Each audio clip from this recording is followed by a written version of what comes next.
welcome to today's video as we go over some housekeeping things with rosters. There are a few teams that are subbing in players, but we're not going to discuss that outside of just saying I think Lions Gaming's using Young this weekend to start the LTA North. That maybe Abadage's visa stuff may not be situated. No, Lions Gaming is Saint. I just named like 4 different mid laners, but Saint must have visa issues because they're using Young.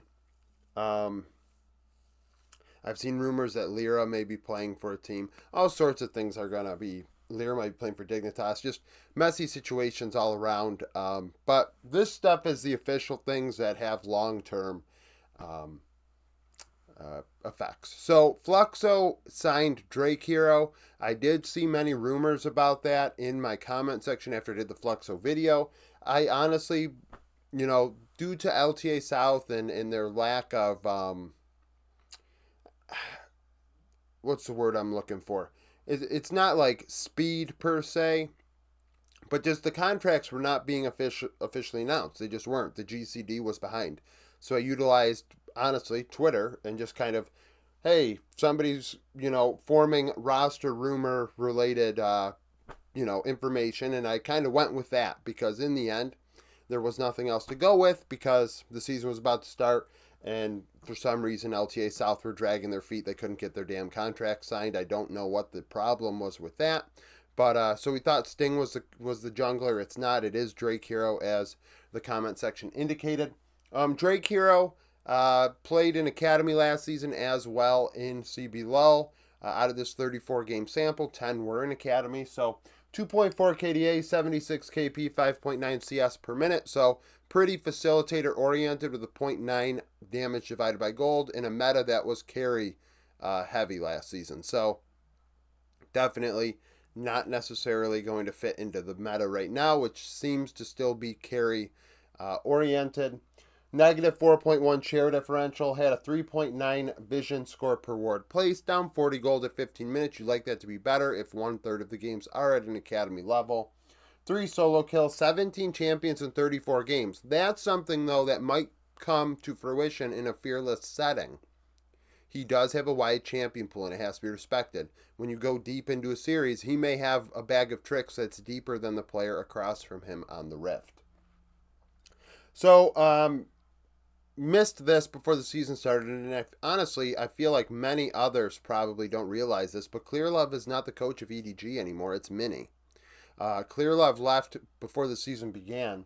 He went 47-46 as the coach, 8-8 in the playoffs. Now, in my own video, I had Clearlove as the coach still. Now, Mini is the coach, and he was on their staff as well the last several years, on and off being accredited as an assistant. I utilize Leaguepedia, and if you are considered a coach notable enough to what the team was doing in that split, you are accredited on Leaguepedia as being one of the main coaches on the staff. And 19-13 in the regular season for a 59% win rate, 21-21 in the playoffs, and then 6-5 at 2022 Worlds with EDG for a 55% win rate. So we'll see what happens. Also was a smaller coach on a BLG staff prior to that. And I think this is important to note because many people were saying, oh, Clearlove, this is Clearlove's roster. Clearlove is a bad coach, this, that, and the third. That's why EDG are doing this and that to start the season. When actually, he is not the coach. So we're going to clear that up. Another team that's much maligned made a coaching change that I had inaccurate before the season started. So prior to the season, I actually had Zhao Peng as the coach on the roster preview video.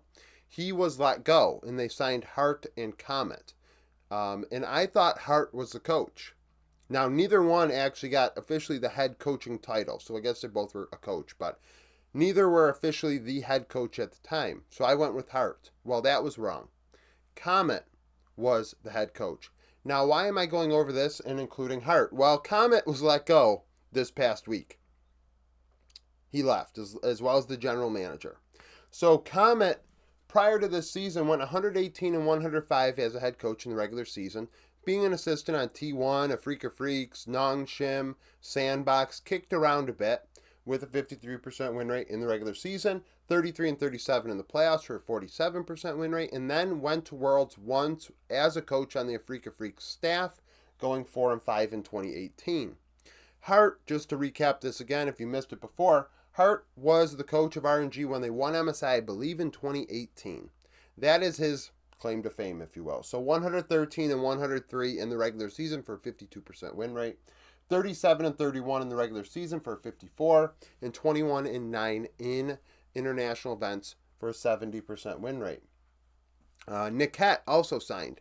So Nick Hett last year with Ultra Prime alongside Doggo was very impactful. I thought he played very well as a rookie with a ton of potential. Now, for some reason, he was not given an opportunity on a squad this winter, I guess, off the rip, and was on top Esports Challengers roster. That didn't last very long.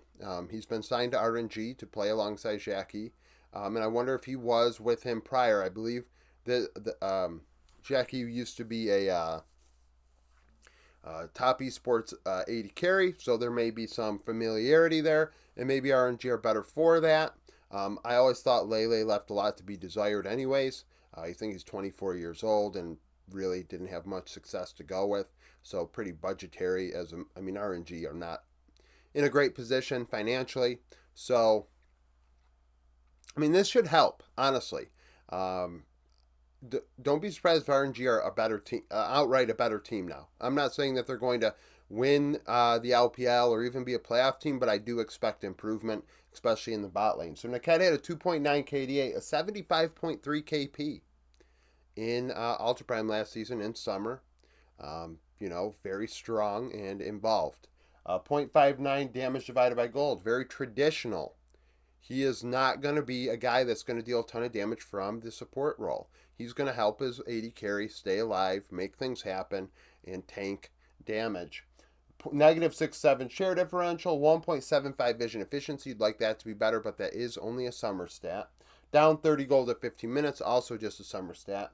8 champions, 35 games. So, some interesting moves here this past 2 weeks or so. I kind of was looking for content today and figured this was going to be the direction to go. Especially with the EDG one, because I just keep seeing people mention Clear Love, and I feel like I should clear that up. Pun intended, I guess, for everybody. And RNG as well.